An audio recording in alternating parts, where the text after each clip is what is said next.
যদি এমন কেউ আপনার সামনে থাকে যার কাছে কোনো সম্পদ নেই, কোনো ক্ষমতা নেই, কোনো পরিচয় নেই, কিন্তু তার একটিমাত্র দোয়া পুরো একটা রাজত্বকে ধুলোয় মিশিয়ে দেওয়ার ক্ষমতা রাখে, তাহলে আপনি কি তাকে অপমান করার সাহস করতেন? আজকের এই গল্পটায় সেই মানুষটার কথা বলবো যে এই সাহস করেছিল, এবং সেই সাহসের মূল্য সে চুকিয়েছিল এমনভাবে যা সে কোনোদিন কল্পনাও করেনি। তাহলে মনোযোগ দিয়ে গল্পটি শুনুন, কারণ এই গল্পের ভেতরে এমন একটা সত্য লুকিয়ে আছে যা হয়তো আপনার নিজের জীবনকেও নতুন করে দেখতে শেখাবে। তবে চলুন শুরু করা যাক। অনেক অনেক বছর আগের কথা। এক সমৃদ্ধ নগরী ছিল।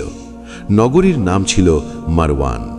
চারদিকে বাগান, নদী, বাজার ছিল। নগরীর বাসিন্দারা সুখে শান্তিতে বসবাস করত। কিন্তু সেই নগরীর শাসক ছিল একজন অন্যরকম মানুষ। তার নাম ছিল আমির তারিক। বয়স 40-এর কোঠায়। লম্বা, সুদর্শন, তীক্ষ্ণ চোখ, বুদ্ধিমত্তার অধিকারী।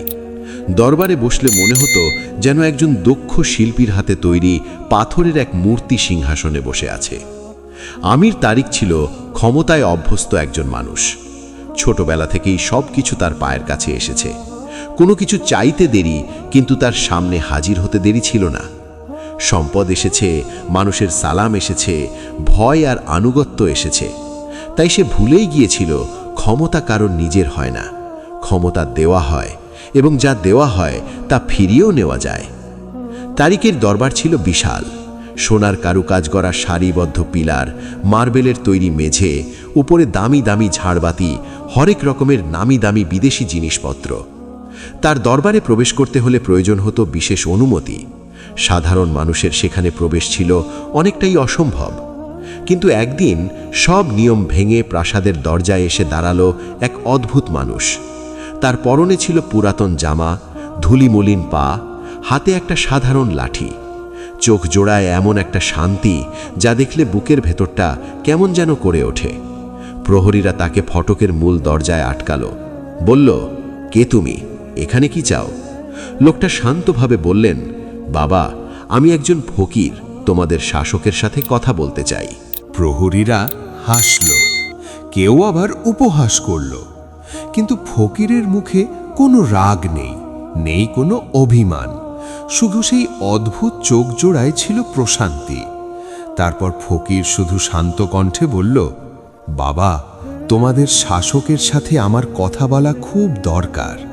হঠাৎই কোনো এক অজানা কারণে প্রহরীরা তাকে ভেতরে প্রবেশ করতে দিল। এরপর ফকির পৌঁছল দরবারের মূল ফটকের সামনে। সেখানে লম্বা ও সুঠাম দেহের দুইজন প্রহরী তাকে থামিয়ে দিয়ে প্রশ্ন করে, এই থামো, তোমাকে এখানে প্রবেশ করার জন্য অনুমতি কে দিয়েছে? তুমি জানো না সাধারণ জনগণের প্রবেশ নিষেধ এই দরবারে? যাও, চলে যাও। ফকির শান্তভাবে তাদের দিকে তাকিয়ে থেকে শুধু বলল, বাবারা, আমি তোমাদের শাসকের সাথে কথা বলতে এসেছি, আমাকে যেতে দাও। এরপর প্রহরীরা তাকে আর থামালো না, ভেতরে প্রবেশ করতে দিল। দরবারে যখন সেই ফকির প্রবেশ করলেন, পুরো দরবারে একটা অস্বস্তিকর নীরবতা নামল। উজির, নাজির, সেনাপতি সবাই একে অপরের দিকে তাকালো। সবার মনেই প্রশ্ন জাগল, এই রকম পোশাক পরিহিত গরিব প্রজা দরবার পর্যন্ত কিভাবে আসলো? আমির তারিক সিংহাসনে বসে রাগান্বিত চোখে তাকিয়ে রইল সেই ফকিরের দিকে। ফকির সামনে এগিয়ে এলেন, কিন্তু মাথা নত করলেন না, শুধু সালাম দিলেন, আসসালামু আলাইকুম হে বাদশাহ। তারিক ভ্রু কুঁচকে জোর গলায় প্রহরীদের ডাকলেন।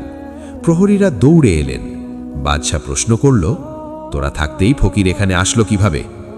প্রহরীরা মাথা নত করে দাঁড়িয়ে রইল শুধু, তাদের কাছে যেন কোনো উত্তরই নেই। বাদশাহ এবার ফকিরের দিকে তাকালো, বলল, কে তুমি? এখানে কেন এসেছ?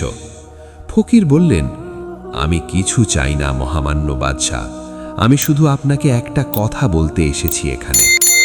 আমির তারিক বললেন, কি কথা? তাড়াতাড়ি বলে কেটে পড়ো এখান থেকে। ফকির কিছুটা চুপ থেকে বললেন, হে বাদশাহ, আপনার এই রাজ্য, এই দরবার, এই ক্ষমতা, এত ধন দৌলত, এগুলো কোনো কিছুই আপনার নয়। এগুলো আল্লাহর আমানত, তার দয়া। আপনার যেদিন এই আমানতের হিসেব দিতে হবে সেদিন এই সিংহাসন, এই ক্ষমতা আপনার কোনো কাজে আসবে না। তাই আপনি ন্যায়পরায়ণ শাসক হয়ে উঠুন। কাল হাসরের ময়দানে আপনাকে এর জন্য জবাব দিতে হবে। এই রকম কথা শুনে দরবারীরা সবাই যেন ভয়ে চমকে উঠল। দরবারে পিন পতন নীরবতা বিরাজ করতে লাগল, যেন সবাই শ্বাস নিতেই ভুলে গেছে। আমির তারিকের মুখ রাগে লাল হয়ে উঠল। রাগে সে তার হাত মুষ্টিবদ্ধ করলেন। সে ভাবতে পারছে না একজন ফকিরের এত সাহস কি করে হয়, যে কিনা তার সামনে দাঁড়িয়ে ভরা দরবারে তাকে জ্ঞান দিচ্ছে।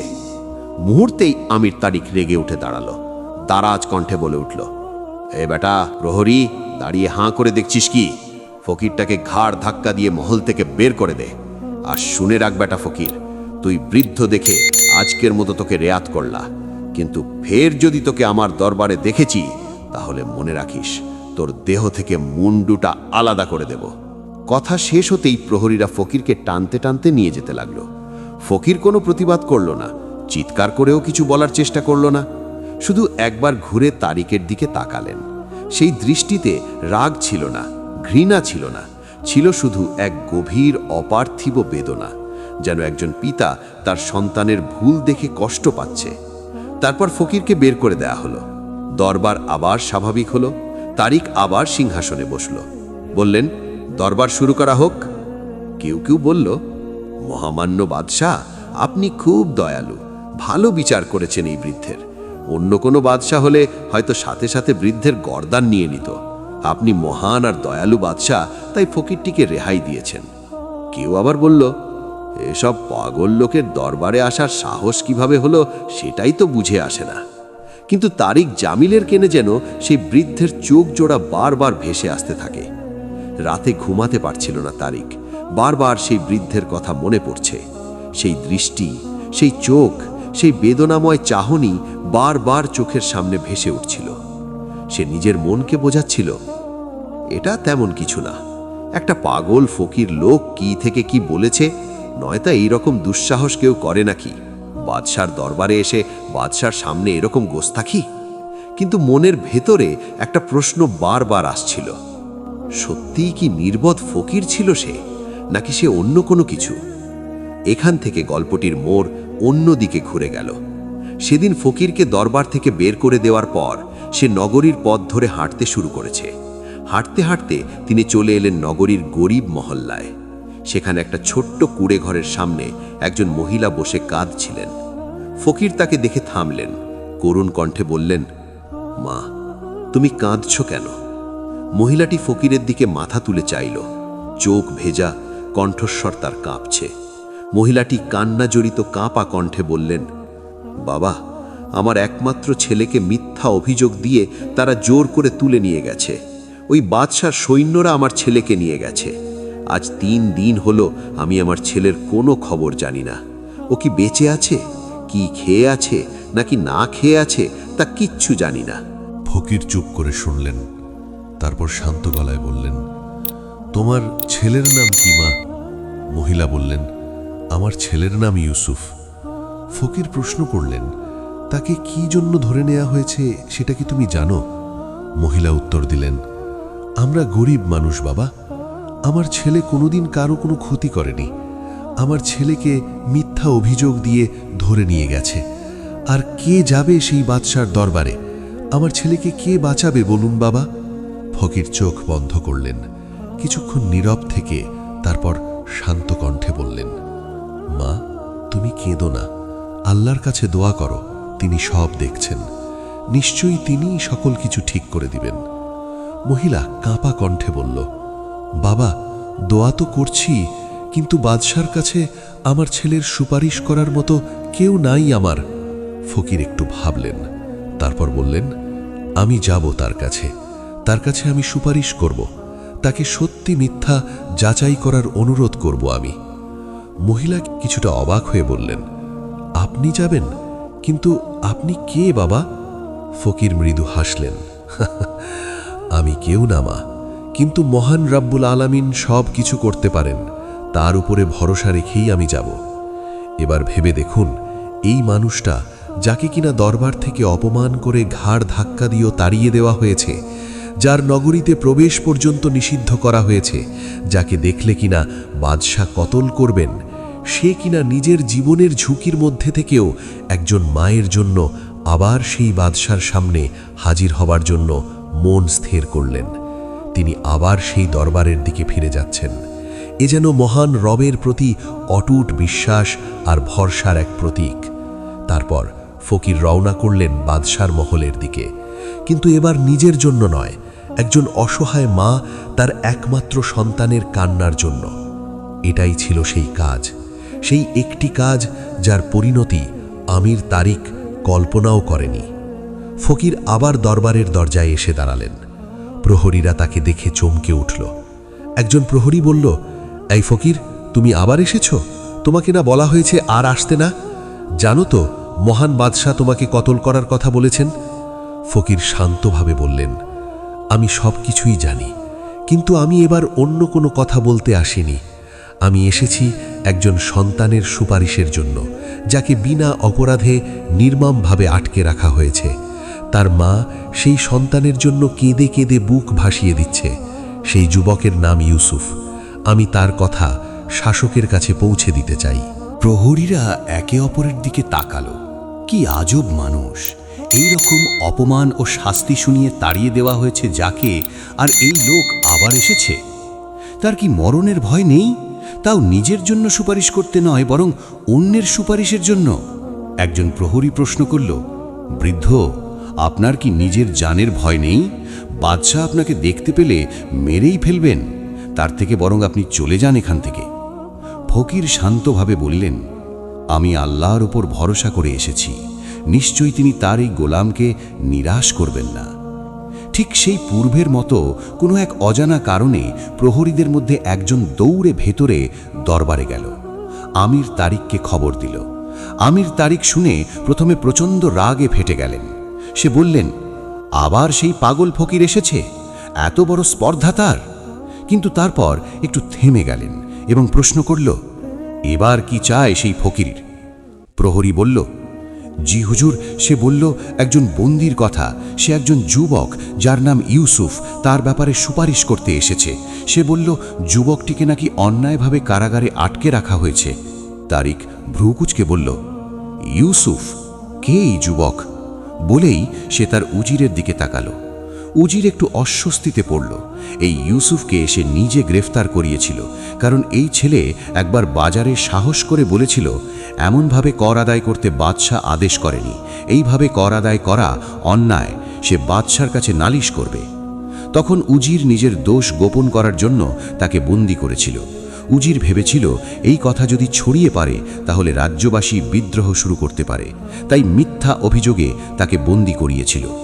কিন্তু আমির তারিক এই ঘটনার কিছুই জানতেন না। তারিক বলল, ফকিরকে ভেতরে আনো। ফকির দরবারে প্রবেশ করলেন। এবার দরবারীদের মুখে বিস্ময়, এই ফকিরটি আবার কেন এলো? তারিক কঠিন চোখে তাকিয়ে বলল, তোমাকে না বলেছিলাম আমার রাজ্যে না আসতে? তাহলে আবার কোন সাহসে তুমি এখানে এলে? ফকির মাথা নত করলেন না, স্বাভাবিক থেকেই শান্ত গলায় বললেন, হ্যাঁ বলেছিলেন, কিন্তু হে শাসক, আজ আমি নিজের জন্য কোনো কারণে আসিনি। একজন অসহায় মায়ের চোখের পানি আমাকে এখানে আসতে বাধ্য করেছে। বাদশাহ তাকিয়ে রইলেন ফকিরের দিকে। ফকির আবার বলতে শুরু করলেন, একটি ছেলেকে 3 দিন ধরে বন্দি করে রাখা হয়েছে, কিন্তু আপনি কি জানেন সে নির্দোষ? তার অসহায় মা তার জন্য কাঁদছেন। হে বাদশাহ, যদি সত্যিই আপনি এই নগরীর ন্যায় বিচারক হন, তাহলে আপনাকে সঠিক বিচার করতে হবে। উপযুক্ত দোষীদের সাজা দিতে হবে। আপনাকে রাজ্যের সমস্ত প্রজাদের প্রতি লক্ষ্য রাখতে হবে, নয়তো এই রকম শাসকের কোনো মূল্য নেই মহান রবের কাছে। দরবারে নীরবতা বিরাজ করছে। আমির তারিক উজিরের দিকে তাকালো। সে বলে উঠল, উজির সাহেব, ইউসুফের অভিযোগ কি? উজির ঢোক গিলে আমতা আমতা করে বলল, হুজুর, সে রাষ্ট্রবিরোধী কথা বলেছে, যেটি মহাপাপ। তারিক বলল, আপনার কাছে কি উপযুক্ত প্রমাণ আছে? উজির চুপ রইলেন। তারিক আবার বলল, উপযুক্ত সাক্ষী কথা এই ঘটনার? উজির এবারও চুপ করে রইলেন। আমির তারিকের চোখ সরু হলো। তার বুঝতে বাকি রইল না ঘটনা কতটা সত্যি বলছে উজির।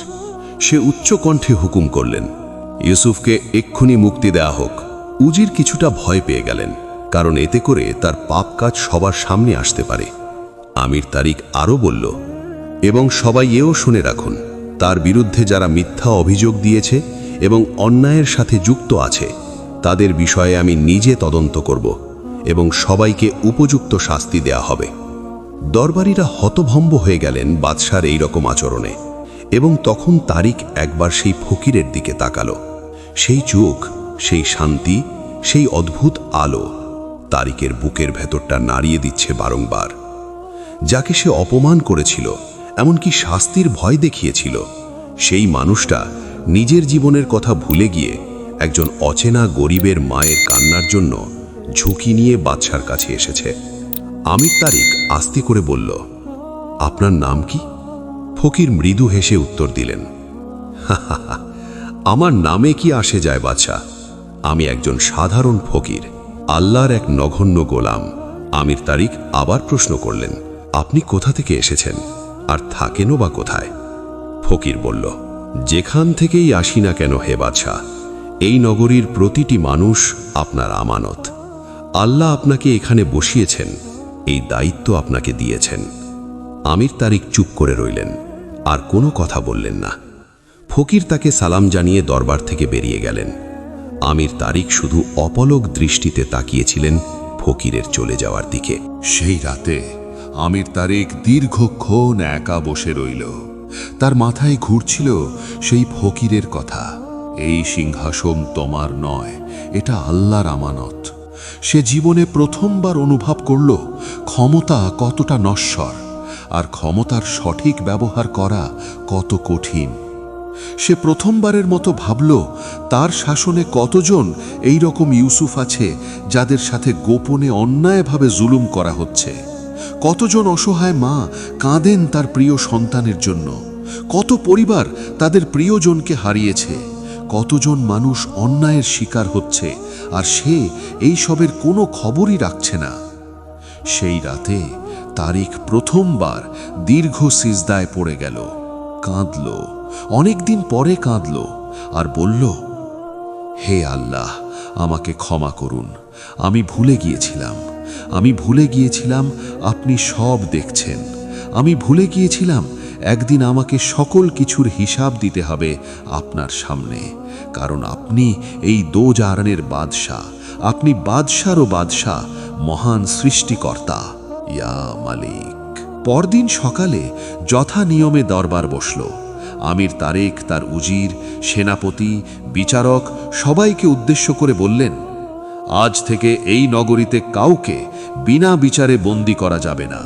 প্রতি সপ্তাহে প্রজাদের অভিযোগ শোনার জন্য আলাদা করে দরবার বসানো হবে, এবং কেউ যদি মিথ্যা অভিযোগ দেয় তার শাস্তি কঠিন থেকে কঠিনতর হবে।